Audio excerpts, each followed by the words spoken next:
okay. Amy is, oh, actually, now good evening. Amy's doing well. I know that this is not the face you are used to seeing. Um, I just have the privilege of welcoming you tonight to our final um, study of the road. So I don't know who all we have out here tonight, but if you can just, wave a hand or make a comment so that we know you're with us this evening. Like I said, this is our ninth and final study. And so we just want to get a little bit of feedback from you as far as some of the things you have enjoyed, some of the things that you said, hey, maybe can you explain this a little more? And tonight we have an amazing study prepared looking at what is, God's fire. What does that entail when it comes to, sin being destroyed? And I think that it will be an amazing way to wrap up, and it might give us a new way to look at, just how big salvation is and what ultimately we can look forward to when time wraps up. Mm-hmm. So right now, um, I would just like to open with a quick word of prayer before we get into our book. I hope you have your book. You can take us a little bit of time. As you know, tonight we're looking at the last three sections of section 3. And I think, like I said, that it's going to be a great presentation. And this is one that we really hope that you'll come ready to engage with. Don't sit back waiting just for Amy or Livius or Zavai or myself to just carry the conversation. This is one where we really want to hear from you and get your ideas so that we can have a great dialogue back and forth and then really make this thing come to life. So if you've been shy so far, this is the time to get off the wall or to, unmute yourself or to make sure your fingers fly across the keyboard because we want all the questions, we want all the comments, and we are eager and definitely anxious to weigh in with you and to hear from you. So I'm trying to give you a little bit of time to grab your book. If you haven't already, skim it. If you have some questions that have been burning up over the last couple of weeks or even just this past week, get them ready because, like I said, we have a great group of people here tonight ready to hear from you. So if you could, hear me, I always want to start with prayer as we go into our study because we know that what we look at is not just for ourselves, and we know we might have our own ideas, but ultimately we don't want just what we say to be from us, but we want God to, to shape our thinking so that when we leave here, we can have a new and clearer picture of God, and we can ultimately be brought that much closer to God. So, as you already know, talking to God, or that's all that prayer is. It doesn't have to be long or elaborate or full of like the old school English, thee and thou kind of stuff. It's just talking to God the same way that we talk to each other. So, if you would, please pray with me as we get ready just to lay the stage for our study tonight. Amen. Dear God, thank you for this day. Thank you for what you've done for us. Thank you that you have allowed us to come to the conclusion of this series, but not the conclusion of learning about you.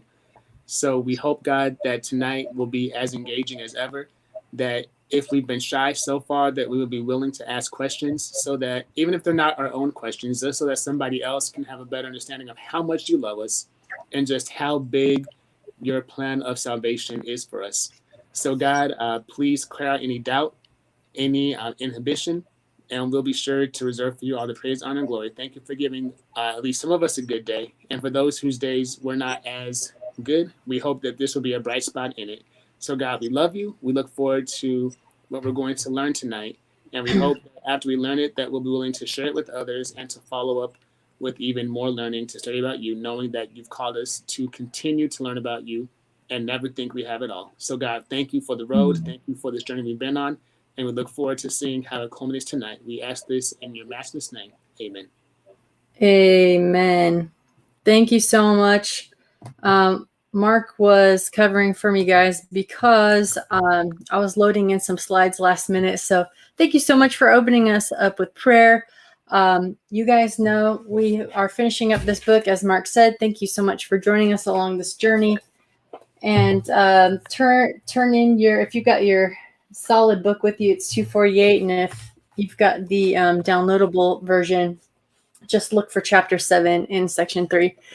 And you guys all saw my joke. Nobody commented on it, but I really liked BoyzIIMen, a singing group, when I was in high school, and we've come to the end of the road, and I really wanted to have fun with that. Also, I would like to open by telling you a personal story of one time when I was in college. I heard the best pickup line of my life. It is this one. I was in chemistry lab, and my partner, who wanted to date me, said, "Hey, girl, feel this shirt. Do you know what it's made out of?" Do you guys know the answer to this pickup line? Will you tell us? I don't know the answer. You don't know? You say, "Do you know what this shirt's made of?" And you're like, No, tell me. "Polyester, cotton," and you say, "No, it's boyfriend material or girlfriend material." And then everybody gets a big joke. So the reason I wanted to bring that up tonight is because one of our questions is, what is man? What is mankind? What makes up humanity? So we're going to talk about that. But first, let's talk about what we have gone over this whole time. Just a quick overview. Previously on the road, we talked about a relational God of love. That's been our big theme. And because he is a God of love, he has a kingdom that's based on love. And we know that there is a war between the kingdom of self and selfishness, brought on by Satan or the Satan or the devil, and bringing his ways to the earth versus God's ways of other centeredness. God, even though Adam and Eve fell following the Satan's ways, God had a long game, a way to dwell with us, to bring us back into face-to-face relationship with him. He even made a little play sort of thing, a show on earth to show us how he was going to do it, called the sanctuary. And we've talked about this whole time how people who are following God are really not that much different than everybody else, because we screw up, we make mistakes, but we endeavor to have Jesus' supernatural love empowering us to be people of love. We've talked about Jesus' life, death, and resurrection. And last week we talked about his return. And we even talked about a really cool concept. We call it the millennium, but it's 1,000 years where after Christ comes and takes us home to be with him in heaven, we are there for 1,000 years. We get to ask any questions like, why is this person here and this not? Or where were you in this time of my life when it was really hard? Or is this really fair of you? And we get to put God under the microscope, and actually he opens himself up for judgment by us, because we're going to be the ones who can tell whether or not he did everything he could to save people. So that's what we've been talking about for the last 8 weeks. And then here is Revelation's order of events. Here's what we're getting into tonight. As I said, we talked about Jesus' return for his people, the 1,000 years in heaven reigning with Christ. And then we talked a little bit about a zombie apocalypse last week. You guys remember that? We talked about the New Jerusalem, the city of peace descending with its doors open so that people could come in at any time, but they don't. As the city descends, the lost still on the earth are resurrected from whatever state they went down into their graves. Satan tries to rally those guys to make a final stand. And here's what we're going to get on to talking about tonight. This is when the fire comes out and consumes, it says, evil, the devil, his angels, all of those who were not taken to heaven, basically. The fire comes out and consumes. Now, I know this is at least one other person's favorite topic in this chat. It's Livius. So you guys who have enjoyed hearing from him, I'm sure we'll get to know him better and some of the stuff that he loves talking about. So all of this stuff tonight is some of my favorite too, because what we really are ending up talking about is hell. Is God fair? And if you've tuned in thinking like, I really can't handle another eternal burning guilt session, I'm so pleased to let you know it's not going to be that tonight. We are going to talk about the reality of getting rid of sin once and for all. But I think you're going to find God to be an even better dude than you thought he was going into this. So here, starting off is the chapter called The Mortals. And the big question that we put forth tonight is, What is mankind made up of? What is humanity? My brother once asked me a question that I still ponder to this day. I'll throw it out here for the green room. How much of yourself could you lose and still be yourself? How much of you could be replaced with artificial limbs and it still be you? Like, what percentage of you would have to be gone before you would be like, okay, that's not Zavai, that's not Matt anymore? What do you guys think? You're asking us? Yeah, and also think about this. Your cell turnover rate in your body, I think heart cells maybe last 40 years, but for the most part, your cells are living and dying and being replaced every day. So how much of you is you? What does it take to be you? Because this has something to do with what humanity is. This has something to do with where we're going with what happens when you die. It's deep college level philosophical stuff. What do you guys think?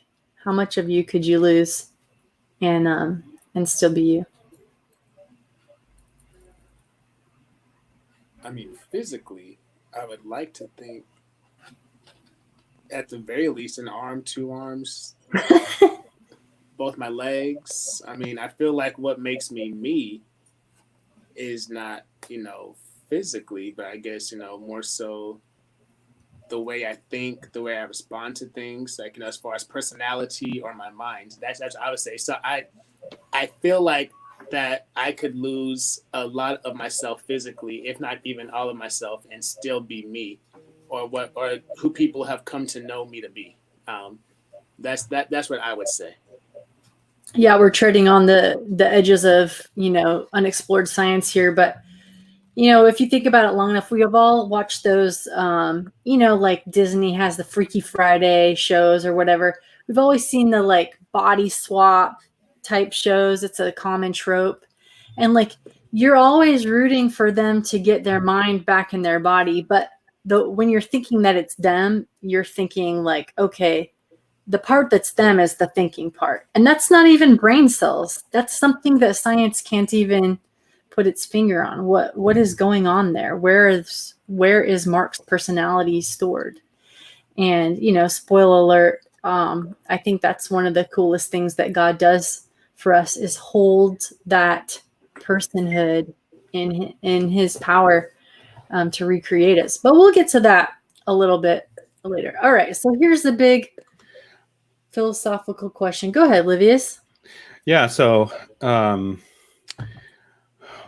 we are made up of 3 parts. We are tripartite beings. We have hardware, we have software, and we have an energy source. All those three components are required for us to exist. And this is very practical.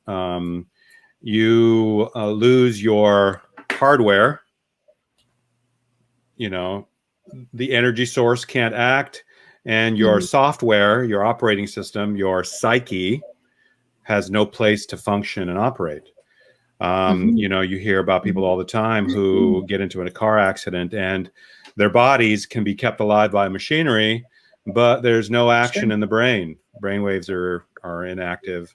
That is just a vehicle, an empty vehicle that has no software functioning on it. Right.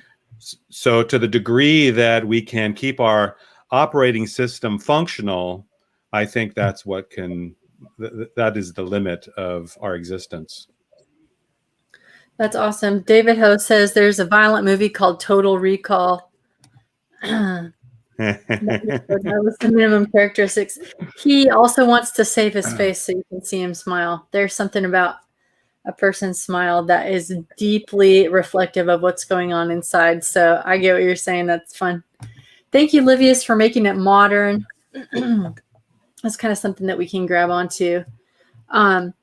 Yeah, so this has been a question, ever since there were thinking people have been thinking about this particular thing. And I won't go into details on different worldviews, but people around the globe, depending on kind of what religious system they grew up in or philosophical system, have different ideas on whether or not mankind is mostly physical, having that operating system on which to run, or spiritual. Is it something outside of them that happens in the mind? And so some of the Eastern, kind of Eastern religions that involve a lot of meditation, you'll hear them say things like, the world is just an illusion, or pain is just an illusion. And the whole goal of these Eastern meditation things is to get you beyond yourself, to get rid of the shell, to not notice what's going on in your humanity, and to unite yourself with the oneness of the universe. Now, there's nothing necessarily bad in those ideas if you realize that God is there at the apex and governing that. If you have that realization, then this can be a thought that helps you rise above pain in your life. But if you think that, the Greek philosophers were the same way. They thought that this human body is simply a shell. You don't need it. You're not going to take it with you. It's not important to you. And that it's actually oppressive to you. So that's one kind of way of thinking. And then some of the other ways, there are people who I've run to, they're pure materialists. Now, not everybody is a pure materialist, but people who really think all there is in the whole world is pure material. And even the thoughts we think are based on the material chemical reactions causing us to think the way that we do, that man is not spiritual at all. And there are some pagan religions, people that I've talked to, who really do believe that if your body is giving you an impulse to eat something, to drink something, to mate, to whatever it is, that you should follow those impulses, because those drives and desires are the highest level of communication. And so they're really focused on that physical and material side. And so the interesting thing about Christianity, I don't know if this is something you've thought about much, is that we are unlike most of these other things, and that we believe that both of these things are necessary. We need the human body as a vehicle. It was given to us as a gift.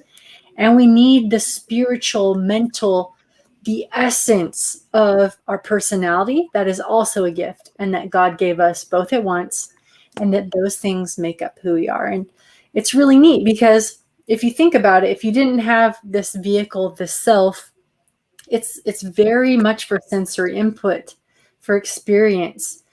Imagine thinking about love, but without being able to like feel it or experience it, and how much less of an experience that would be. And so there's the Bible talks about these things both being gifts of God and both integral to personhood. I hope that makes sense. Does that make sense? We're going to look at, if it doesn't, go ahead, take some time. We'll be on this topic for a little bit, but I'm going to pop this Bible verse up here. It was in our book. There are more verses that kind of talk about this, but here's the main one. Genesis 2:7 talks about this concept, and I want you guys to see it clearly. It says, "Then the Lord God formed a man from the dust of the ground and breathed into his nostrils the breath of life, and the man became a living being." Boom. So if you notice, what are the elements here that make up man according to the Bible? Hardware, software, and an energy source. Yes, I love it. So the Greek in the Bible, the Bible defines this, and it defines it as body, soul, and spirit. Mm-hmm. So what's exactly what you just read there? Yeah. And again, just making the differentiating factor for people who are just exploring Christianity or coming into it. We're not saying that like these things are necessarily equal, because we do believe that, like Livius was saying, if you have your body, but you don't have the spark of life in it, and you don't have your personality, then the body is not important. But that God made it to be all of these things to be a part of what it means to be a living being. And Livia's had a better demo than I do, but the book talks about it in a kind of a light bulb sort of way, where you have the body would be the housing for experience and for holding all these things together. The breath of life, the Bible talks about being God's gift of life, the energy, the spark. And this would be better with one more element, and that's the soul. I agree. But that word living being is the word soul. It is nefesh. Yeah. So, but I will say this for simplicity's sake. In Hebrew, it does sound more like a two-part system, but then when you get to the Greek and you hear Paul talking, he uses the Greek word soul for being more of your personality, your essence, your being. He'll say things like the soul of man. But it's the whole point of this, guys, is that you are not a spirit person. There's no spirit person separate and distinct from you that thinks without your body. And that's kind of what is new to many people who are looking into what makes up man. And then conversely, what happens when man falls apart, or we call it dies. What happens when a human dies? And so in Hebrew it seems a little bit simpler. Paul breaks it down like that. But and when he uses the word soul, the Greek translated soul is suke, which is the root word where we get words like psyche and psychiatry and psychology. Yeah, so go study Greek, everyone. It's fascinating. All right. So yes, just for simplicity's sake, we're doing this one, just the body plus the breath, or the gift of life from God, that equals a living being. Just so you know that this word living being is what Livia said is the word soul. You are a living soul. You don't have a soul that is separate from your living person. Yeah. That's what we're trying to get at. So if Livius's equation or that equation works for you to understand, I do like the hardware, software, spark kind of thing. But if that's the case, and that is what the components that make up man, and we can see that God in creation did that for us, then if death is a reversal of that, we can see kind of what happens to the soul is that you cease to exist. So here is a Bible verse that was in our study. I'll pop up here. King David, talking about what happens when you die, says his spirit departs, he returns to his earth, and that very day his plans perish. Some of your versions will say his thoughts perish. And so you can see that this is an unraveling of what God did at creation.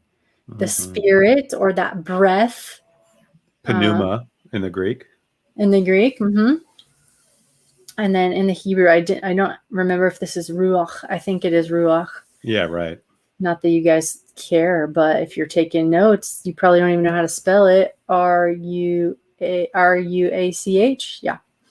Yeah. So you see that the God's spirit, that life force that he's put in humanity, departs. It doesn't mean like a little ghosty spirit, according to the Bible. And he returns to his earth. So you've heard ashes to ashes, dust to dust. That's in the same line. And in that very day, his plans or his thoughts or his being perishes, goes away.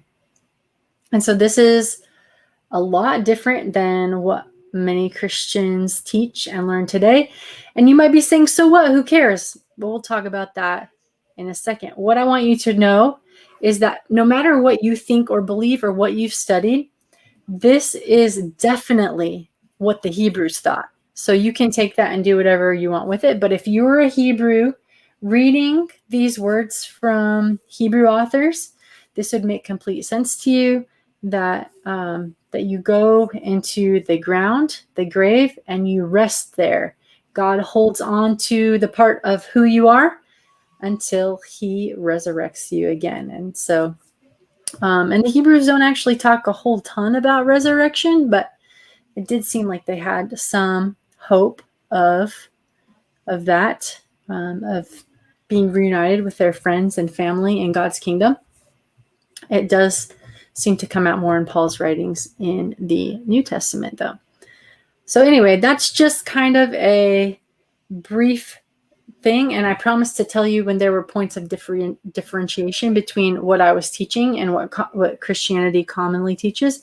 Although I do see more and more churches, more and more denominations picking this idea up. And so it's definitely not just me or some of the scholars that I follow. So body plus breath equals a living soul, a living being, and death is just the reverse of that, where the life force goes back to God who gave it and our bodies disintegrate. It seems kind of depressing, but let's talk about this for a little while. What would it mean to you if your loved ones were neither consciously suffering nor in heaven now? That's the story that a lot of people get when somebody passes away. We're taught that they go either to heaven to be with God, or if they did not live a life according to God's love, then they would be suffering. I've never actually heard a sermon about that when I went to a funeral, thankfully. But a lot of people do believe that there's this bad place where people are currently suffering. So if that was your view, would that cause you any stress? Would that cause you any joy? Does it make you upset to think that wouldn't be the case? I would love to hear from you guys. You guys can pop some of those comments up there as they come in. Alondra would feel relief that they're not suffering. Yeah. Are there any baddies in your family history? There are in mine. Got some robbers and thieves in there that may not have turned to a life of love. Yeah. Same here. Rhonda says heaven is supposed to have no tears, according to Revelation. Rhonda, thank you for bringing that up. We're going to look at that in the last chapter as well. And Alondra asks, is there a difference between soul and spirit? Yes, especially in Greek. I don't think we'll get too into that, but spirit generally means the spirit of God. The breath of the breath. Yes. Breath of life, the energy source. Mm-hmm. The spark. And the soul generally means either the whole person or in the New Testament, like the essence of the person. Like we are living souls. We don't have living souls. So Rhonda says, can you pop that up so I don't have to toggle? Rhonda says, I would hate to think of my grandma seeing my suffering and the suffering of the world in general. Yeah, so you guys are hitting on some of the themes that would make that difficult, is that if people who died went straight to heaven and could still see us and talk to us as some people believe, have communication. First of all, if they were like a busybody and always in your business, you wouldn't feel good about that. You'd be wondering what your relatives were thinking about you all the time. And then, you'd hate for them to see how the world was degrading, or if there was tough time in your life. Having them be sad along with you from heaven. So the Bible tells us what happens. I mean, the Bible is pretty clear that when you die, the Bible refers to death that we experience here on this planet as sleep. Mm-hmm. Okay. I don't know if this is part of your, trajectory of where you're going, but, and it's very practical. I mean, this concept of body, soul, and spirit, hardware, software, and energy source is very logical. And if you lose your body and your energy source, all that's left is your spirit, your soul, which is your psyche, as defined in the Greek in the New Testament. And in 2 Corinthians chapter 5, verses 6 and 8, Paul says, "Therefore, we are always confident, knowing that while we are at home in the body," so you are downloaded, you are present in your body, "while we are at home in the body, we are absent from the Lord. And we are confident, I say, and willing rather to be absent from the body and to be present with the Lord." So when we are absent from the body, we are present with the Lord in a state of sleep. Now, Livius, this is like heavy, the trickiest passages in the whole Bible to figure out, and you went to that one. Yeah, well, let me continue. Let me just continue to let me hop over. Let me hop over to 1 Thessalonians 4:13, and I think some people might be familiar with this passage where it says, do that "Brothers, we do not want you to be ignorant about those who fall asleep, or to grieve like those rest of men who have no hope.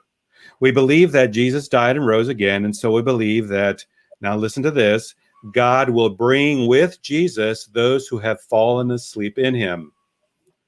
The Lord himself will come down from heaven with a loud command, with the voice of the archangel, and with a trumpet call of God, and the dead in Christ will rise first.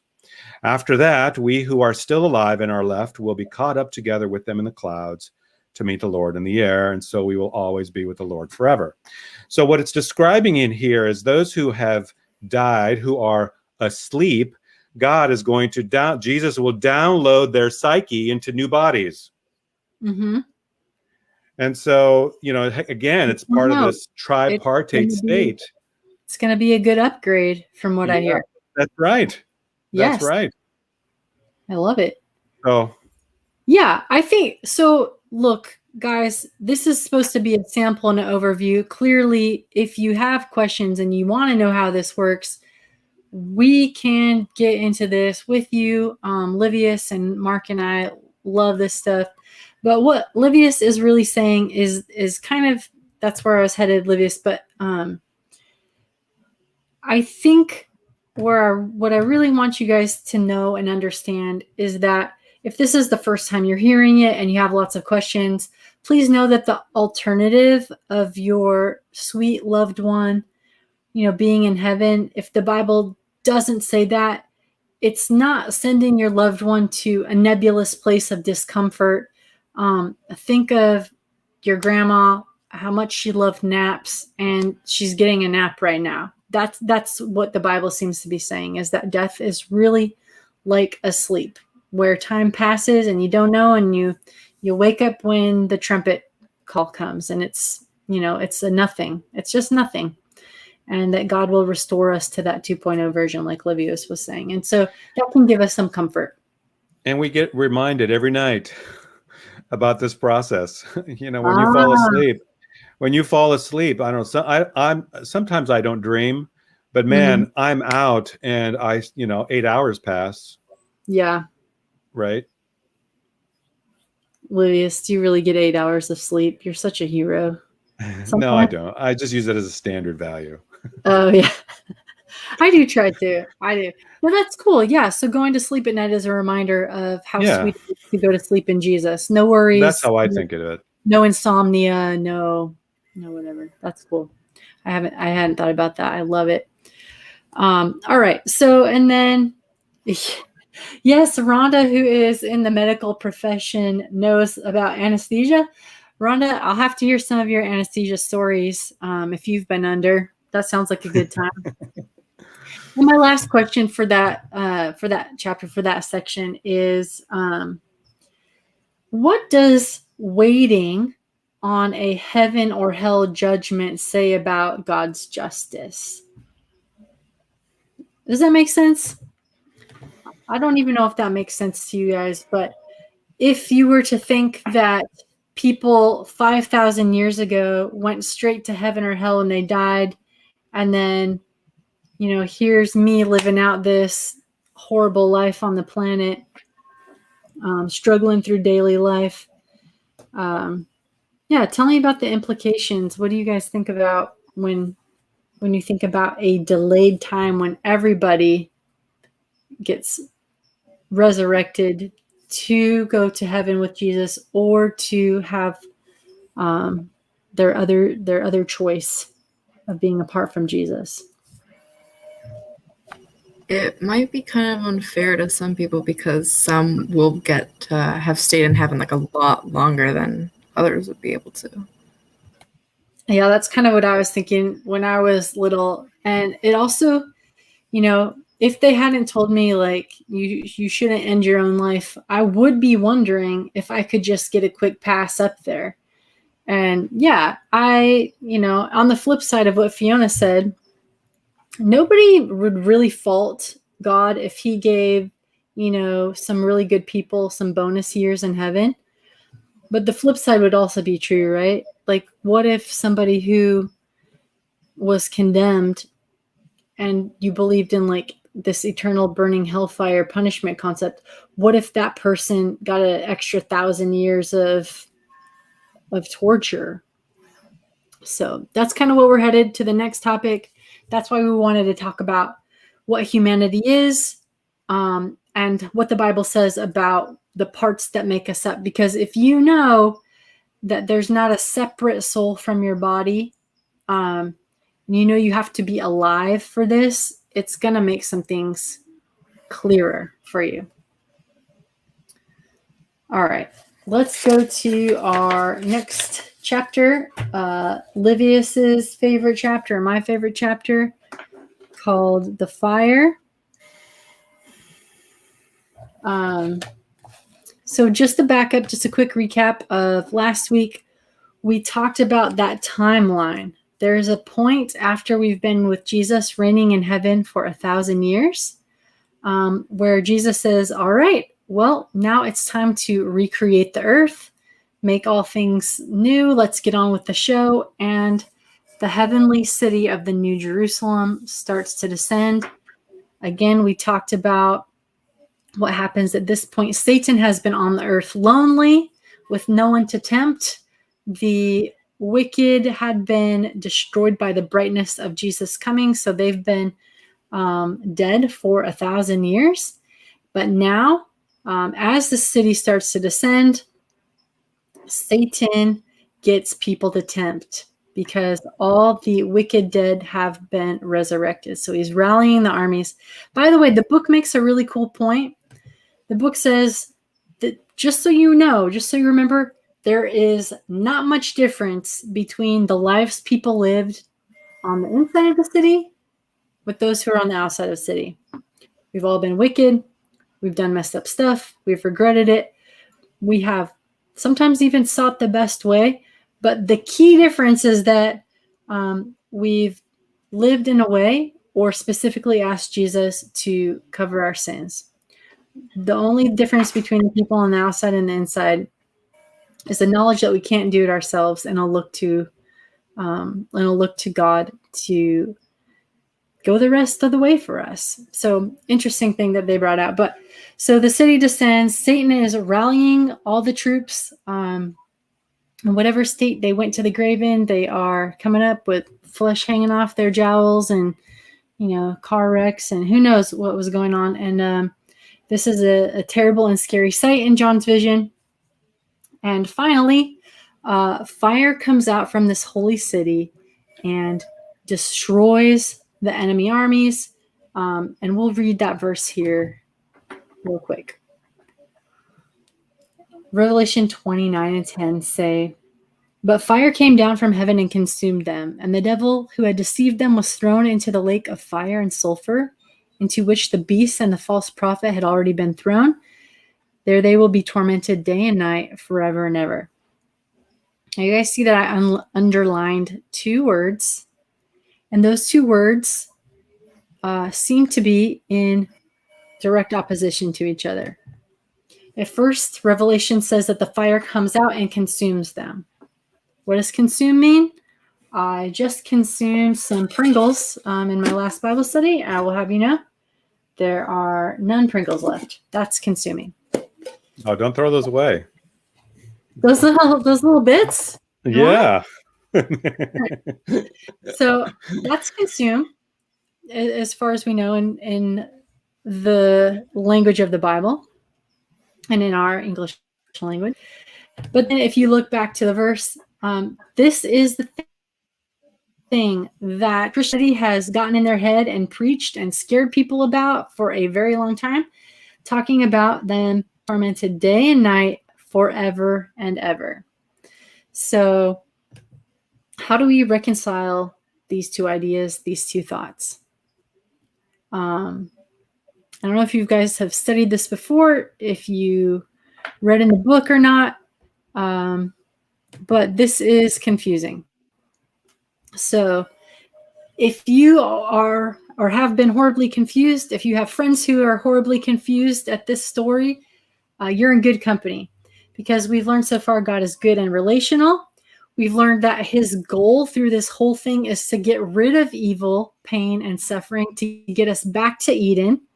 And as we just learned, the soul is a person, not a separate disembodied spirit. And people, as far as you and I know, actually die in fire. The consume makes sense, because when fire comes out, it kills. And then you might have heard that famous verse. Even my friends who have never read the Bible, aren't Christian, have heard the verse John 3:16 that talks about God so loving the world that he gave his only begotten son, that whosoever would believe in him would not perish but have everlasting life. So if God is keeping people alive in flames, if he's keeping them alive forever and ever to torment them, this doesn't seem to add up to any of the stuff that we've been talking about God and learning about. Am I right? Has this been confusing to you in the past? Have you had big questions about who God is? Yeah, me too. Again, we're not alone. So there must be a way to understand these things that brings it into greater clarity, and you've come to the right place. Any comments so far or questions? Oh, Alondra, I didn't see your comment before. Yes, death would be like going to the surgery. You fall into a comfortable sleep and wake up when it's over. Are there side effects to that kind? Hopefully without the side effects is all I was thinking. Well, the procedure's over. Yeah. Yeah. Oh, the fungi says, kind of off topic, but if the devil punishes bad people, doesn't that make him good? Or is that not how that works? Ah, hey, that's very interesting. Like, does the devil torture them, or is he also tortured? I didn't get it. I didn't get it that much. Okay. Yeah. Well, that is also part of the common trope. You're right. The devil with the pitchfork. This is funny because in the Bible study that I was on before I jumped on this one, they're saying the devil is not like the little guy with horns and a pitchfork. Yeah. So we can talk a little bit about where that came from in a bit, but that's a really good point, that if God put Satan in charge of hell to like roast and torment and do all that stuff, then Satan would actually be following part of God's plan, and he wouldn't be so much of a rebel anymore, wouldn't he? And then it would seem like he could earn his way out of that situation. Yeah, so that does add some complications. So just so you know, fungi, that is that's not in the big reveal. So right now I was just saying all the points that are confusing. I'm adding that to one. Yeah, if the devil was helping God out and, you know, turning up the heat down there, then that would be, it would seem like he was working in conjunction with God. So yeah, that doesn't fit with the concept of a loving God, and that doesn't fit with the concept of God wanting to get rid of sin and ruining it once and for all. So Rhonda's got it going on. We're going there. All right. So that's going to be kind of the third part of this. Let's go to a quick second part. So maybe before, as a jump off point, I don't know if you can show that verse back up again, but you should underline one more set of words, and it's actually right in the middle there, lake of fire and sulfur. That should also be underlined. And if you look at those words translated fire and sulfur, in the Greek, it's theon. And does that sound familiar? I mean, does that bring any words to mind? It's part of the root word that we get things like theo. Theo is God. Theology, the study of God. And this word theon is talking about God's fire, the fire of God. So it would be helpful for us to understand, what is God's fire? Yeah. All right. And hence we go to Rhonda's comment. Okay, cool. We're going to go there. We're going to take a quick side track, but we will get there very shortly. So, okay. So here's the things that we're talking about that are confusing. Sorry, I'm going to the next one here. So here are ideas, tres ideas, that we don't have time to cover in depth, but the Bible does have a lot of different iterations of words used. And the first one, you'll hear that the wicked are destroyed, as in John 3:16, perish, that they shall not perish. The verses in our book talk about cities that were destroyed by God's judgment being turned to ashes, that they are no more. And again, just to reiterate, consume is a big one. And then another verse that our book brought up is this, I think it was in Jeremiah. Let me look. Yes, this unquenchable fire. The prophet there says, Jerusalem, you've got to follow the ways of God. You have got to, do these things, turn back to keeping his Sabbath, just honor and respect him, or else there is going to be a unquenchable fire that consumes Jerusalem. So again, if there is not a way that these things meet up, then we're in trouble. But here's the deal. There are ways that something is unquenchable to you or me that is not unquenchable to a firefighting team. There are ways, there are fires that are unquenchable until they burn themselves out. There are fires that are unquenchable because they burn so hot that we don't have the chemicals or the manpower to put them out. And so that's what it seems to be talking about in Jeremiah. This is not as frequently occurring, but just so you know, these words in the Bible do not have to be one or the other. They can be working in conjunction. So many scholars believe that this unquenchable fire that is kindled against Jerusalem is a fire that God kindles, and that it burns until it's consumed.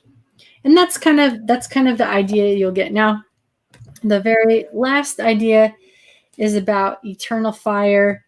And in our book, we read about the judgment against Sodom and Gomorrah. You probably remember that story. It's a particularly scary and gruesome one, and we kind of puzzle over the character of God in it. But all that aside, just looking at the words tonight, Sodom gets eternal fire. And then in 2 Peter 2:6, Sodom is said to have been made into ashes. And you and I know Sodom, wherever it was in the Middle East, is not burning to this day. Like that's kind of the key here, is that even these places that God said on earth he was kindling eternal fire against, it was not an actual length of time, but it was talking about the level of destruction, wiping these places out.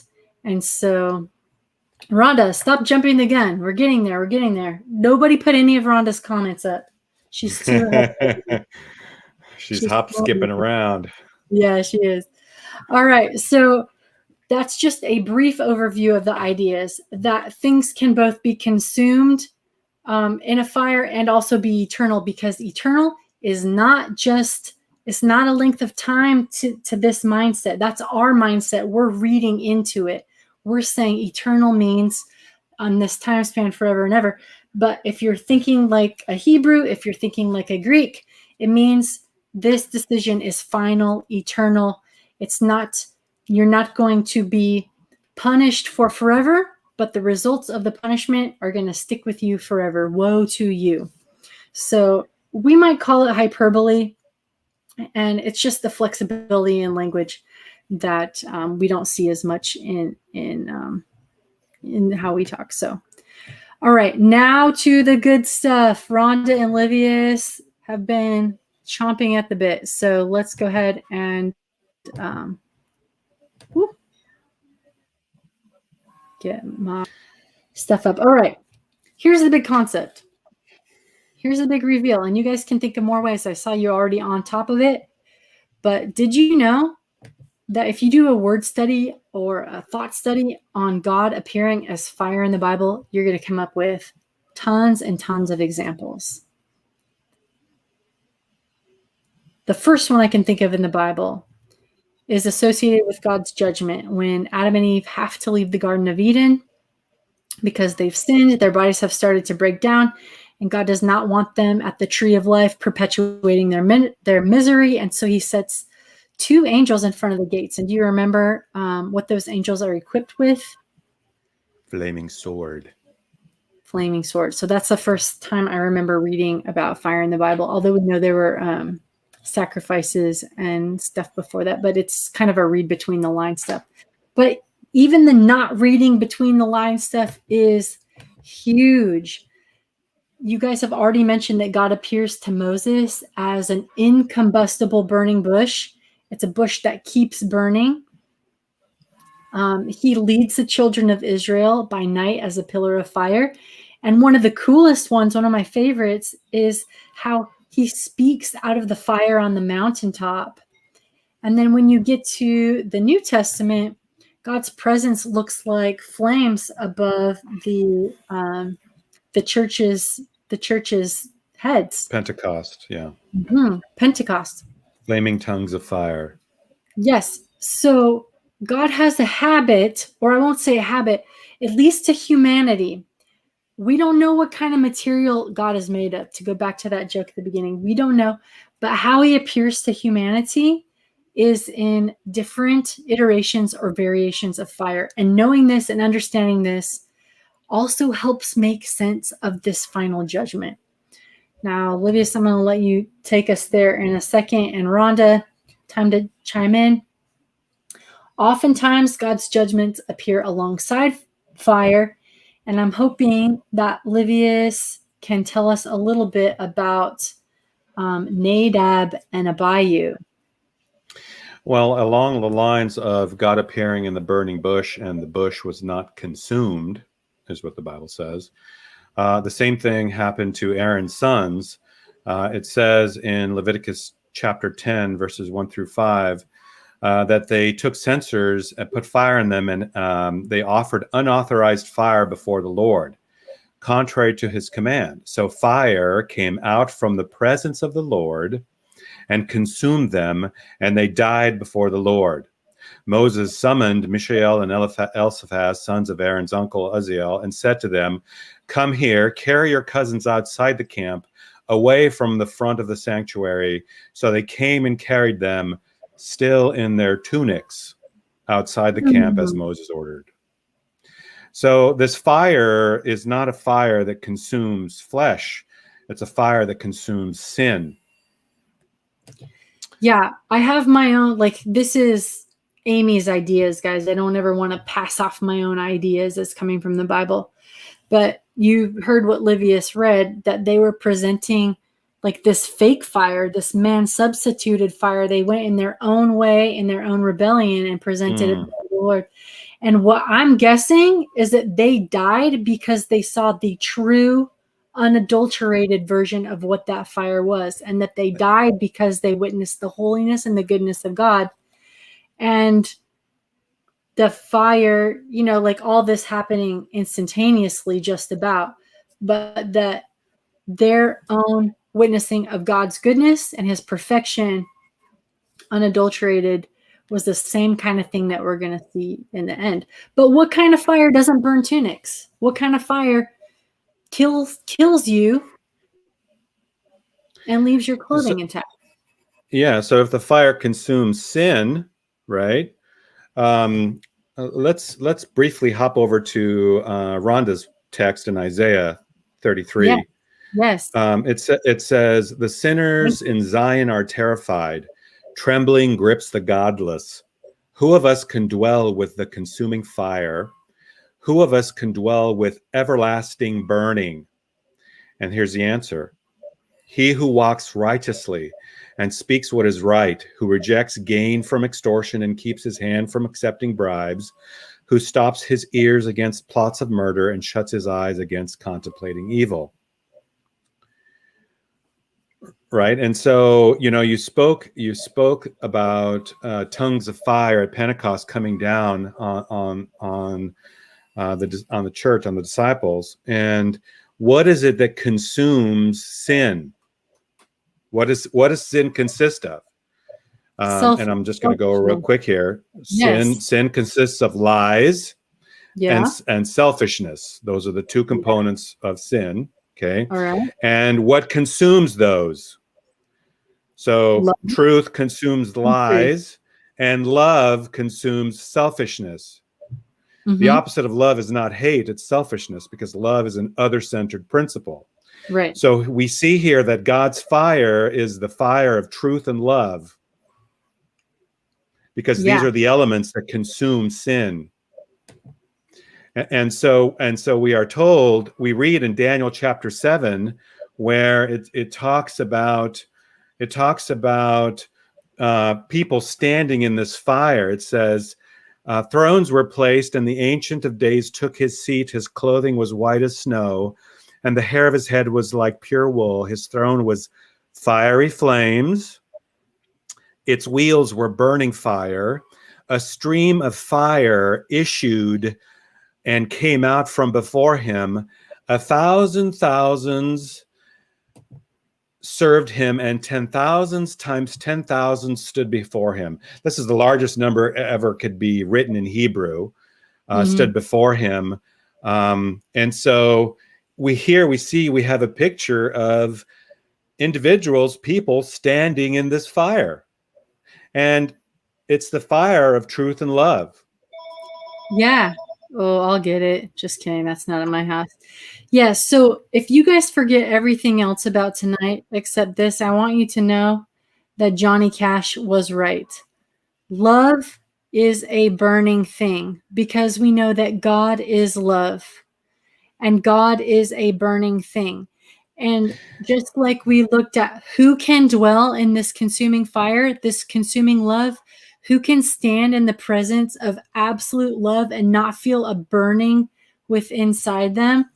It's only those who have loved. If you read the rest of that verse that Livius was talking about, it's those who walk righteously, those who don't do bad things to others, those who are making a point to live this gospel of love that we've been talking about this whole time. People who are already burning with love can stand in the flames. They can burn along with God's love. Go ahead, Livius. And this is why it's eternal burnings. That's why it's everlasting. It's unquenchable. This is why it's unquenchable, because truth and love are unquenchable. This fire is unquenchable. That's pretty cool. I just realized that when you mentioned it. Oh, yeah. Okay. That's awesome. I dig it. Yeah.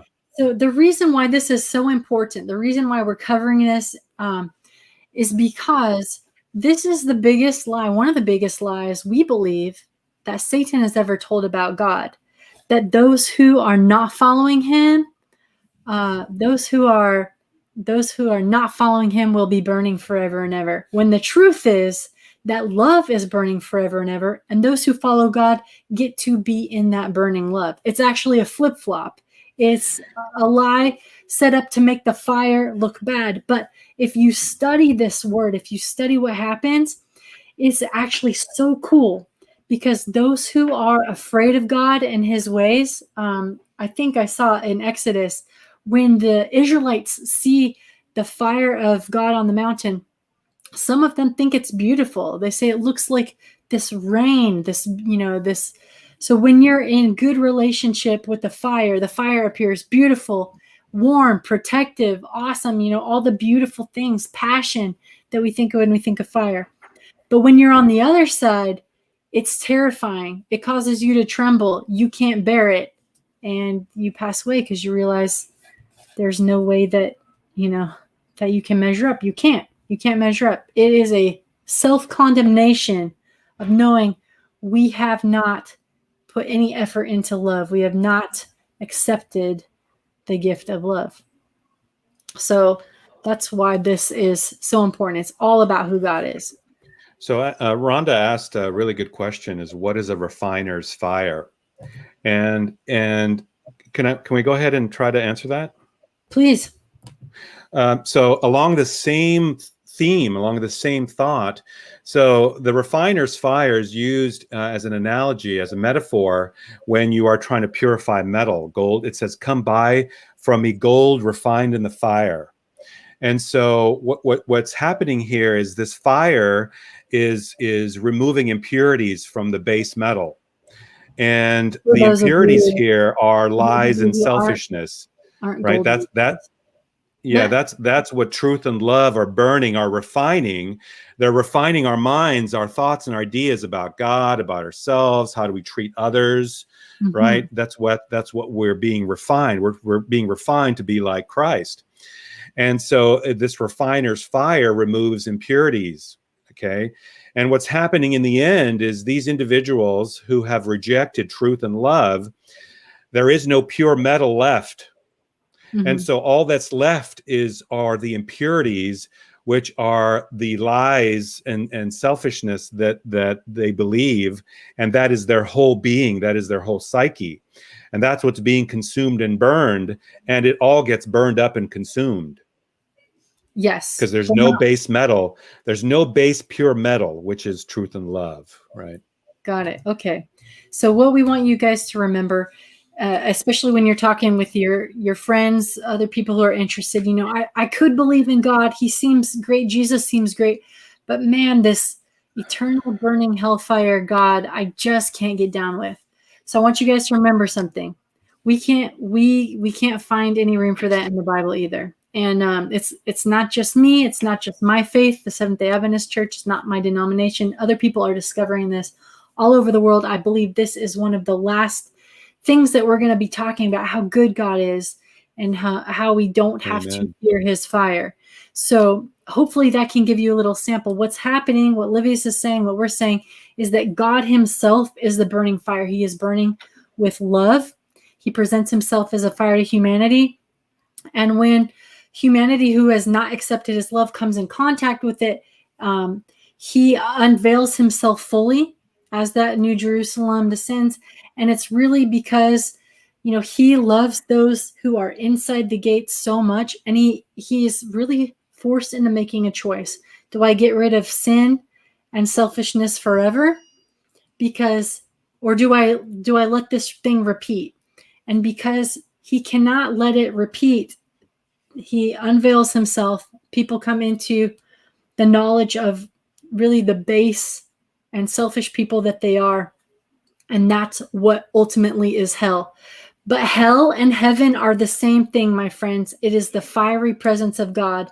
And those who are already burning in that fire, who've already accepted Jesus' sacrifice, that is a beautiful thing. But for those who have not, they have no protection from themselves. They have no protection from the fire.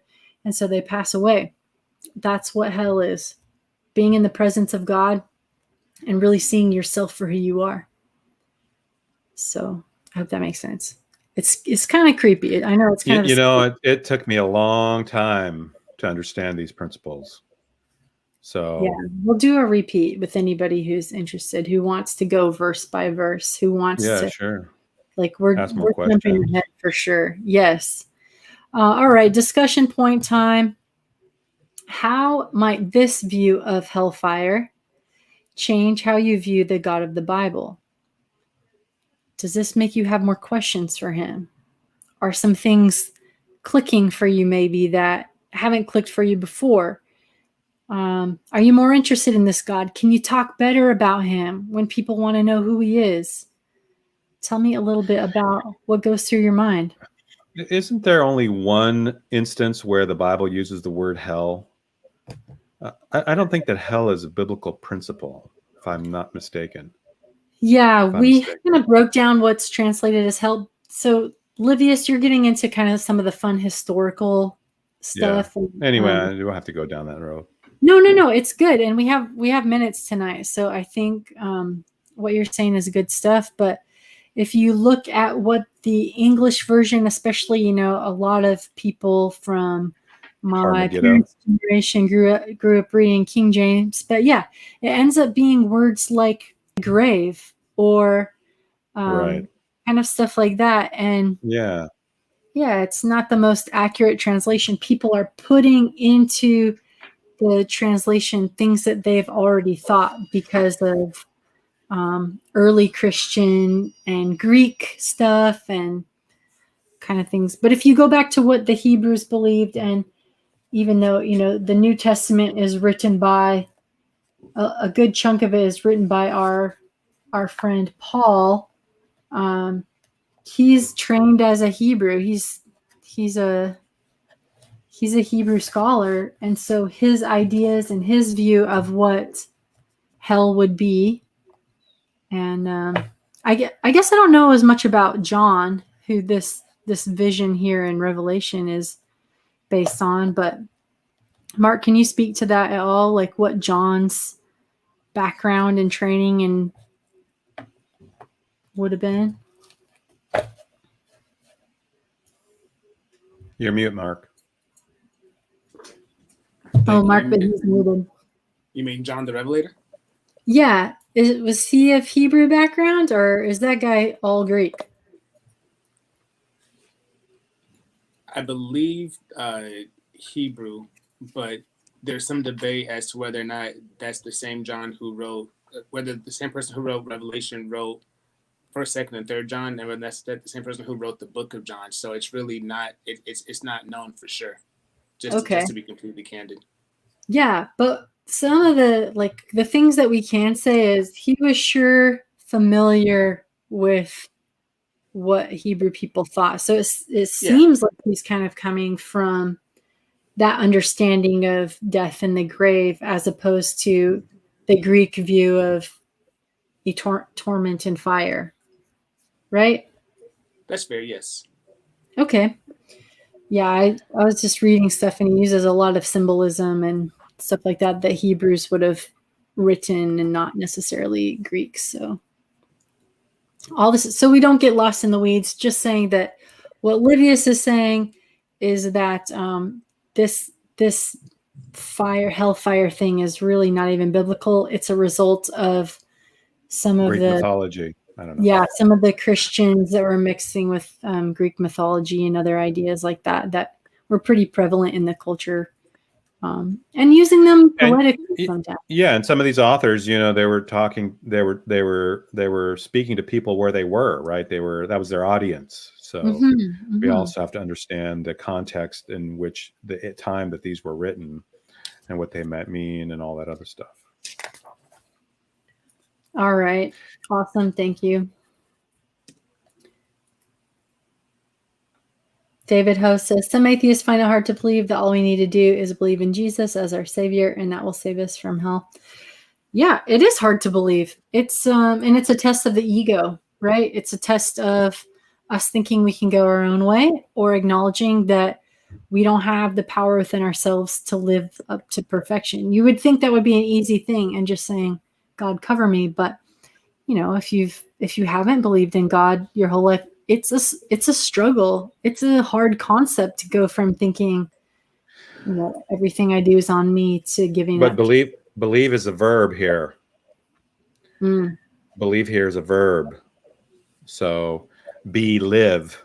So you have to live out these principles as well. Well, another study for another time, perhaps. Mm-hmm. All right, just wrapping up then. So according to our timeline, we are now in the place where one of my favorite pastors, David Asherick, taught me this word, so I'm going to pass it on to you. The obsolescence of sin. Sin has been deleted, obsoleted. The obsolescence of sin means that we are now living in a universe that is very similar to Eden. Remember how we talked about in the garden, it was relationship based. They got to talk face to face with God. And so we're heading back to that. Chapter 9 is called The Wedding. We kind of already talked about some of these concepts when we talked about going to heaven, but now we are looking at a beautiful life on earth with Jerusalem as our capital city. And you guys can open up your Bibles. We're going to look at Revelation 21 and 22 and just talk about a few things that are promised to us. And we'll see how we are going back to Eden, going back to kind of the original plan, and why we had to go through all of this life on earth. So just, we're not in any super hurry, but I do see that we're already over time. So let me just take you through it as you look. The city is described as beautiful, like a bride adorned for her husband. But the beauty seems to be in the character of the city just as much as the decor. Mm-hmm. The main thing is that, and you see it listed 3 different ways to get your attention. Humanity gets to be with God again, the source of love, the source of light. We are back together, reunited, and it feels so good, the oldie song says. And no more death, mourning, or pain. We can talk about tears later because I don't think our tear ducts will have gone away. I think we'll have happy tears. That's just my interpretation. And then again, back to the with. As John looks at this vision of the city, he's like scanning. He's like, okay, what Sarah's there? And he notices there's no temple there. There's no sanctuary. He's known that bad boy his whole life. That's been like the center of what everybody moves their life around. There's no temple. Why is that, you ask? As my friend Mark says, I'm so glad you asked. They don't need one, do they? They're back to good. They don't need a veil between anymore. They don't need a priest to minister on their behalf. They don't need the sacrifices. All that stuff's done away with. Back to perfection. Again, we see mentioned that the door is always open. There's no night there. They don't have to close it down. And there's not going to be a repeat of sin.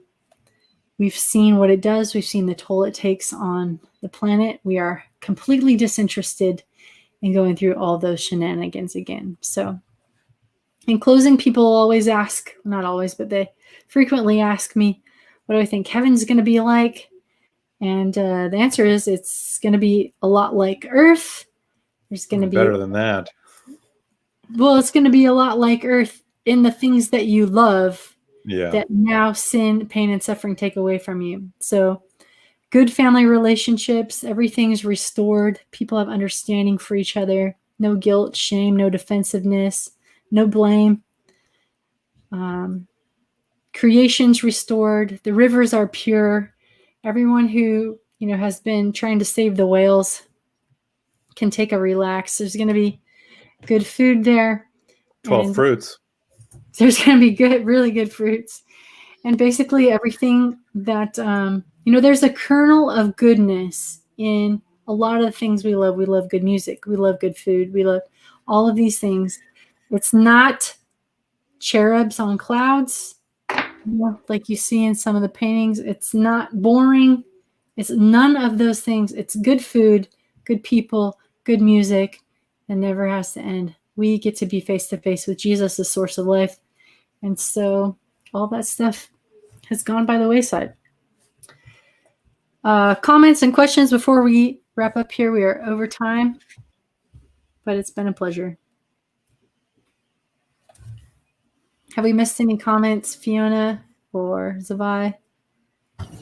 Furman just asked, is the bride the city or the people in the city? Oh. Good question. The people in the Yeah. city.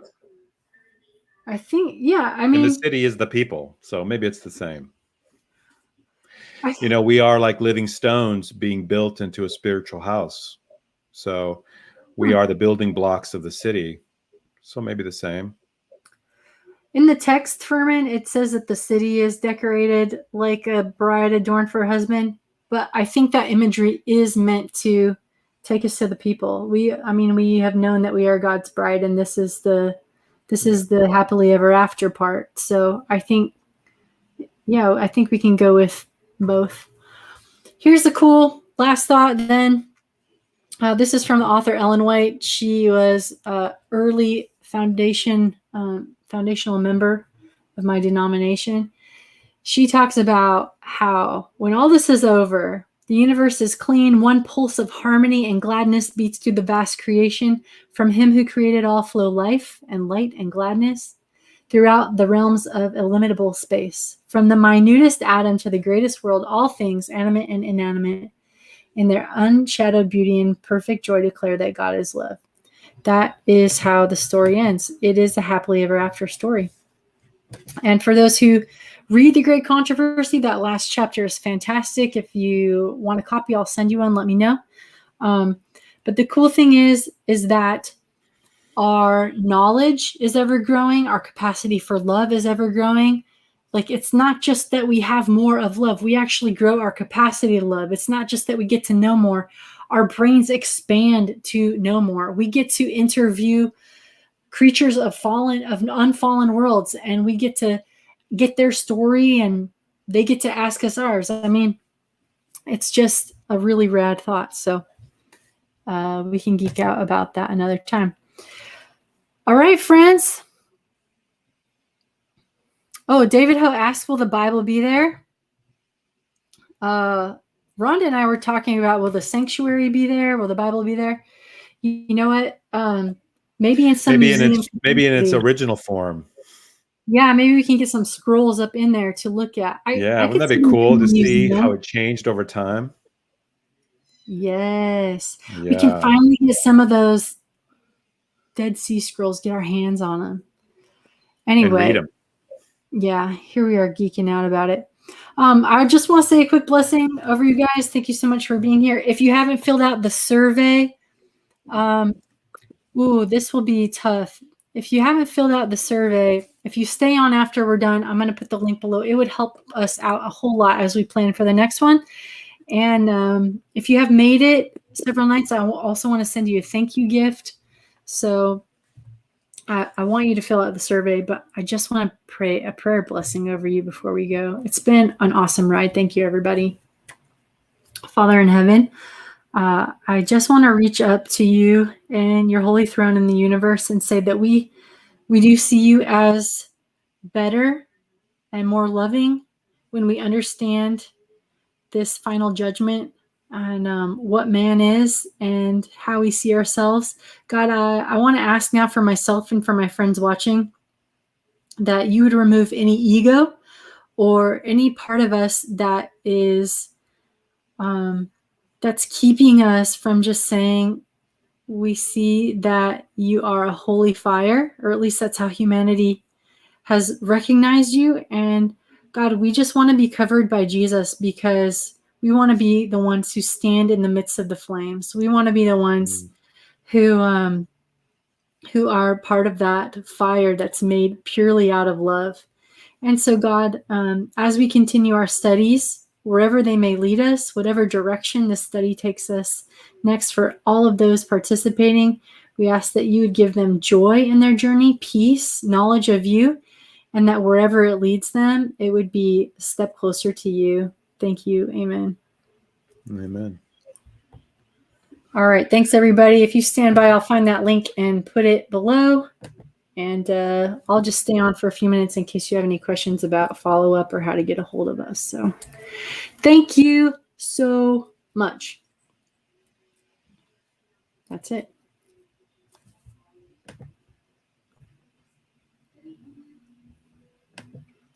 All right. I'm going to find my little googly form and put the link below.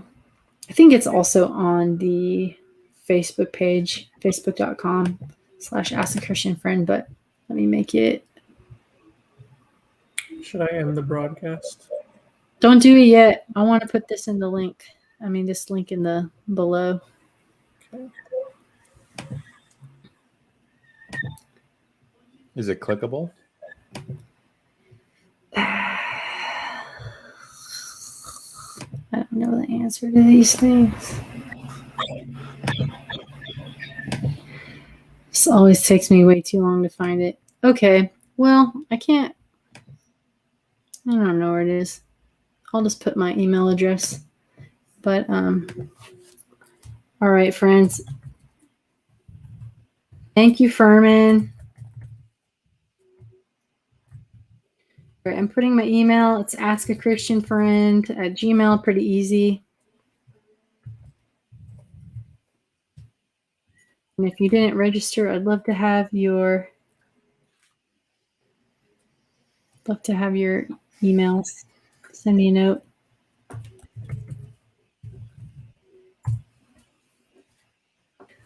David Ho says he can't hear my voice. Has that been the whole time, David? Oh, we can hear it. Yeah. All right. Thank you, Rhonda. It was so nice to have you with us. I love that you stole the thunder tonight. I'm so excited. All right. Maddie, will you end our broadcast? Thank you so much.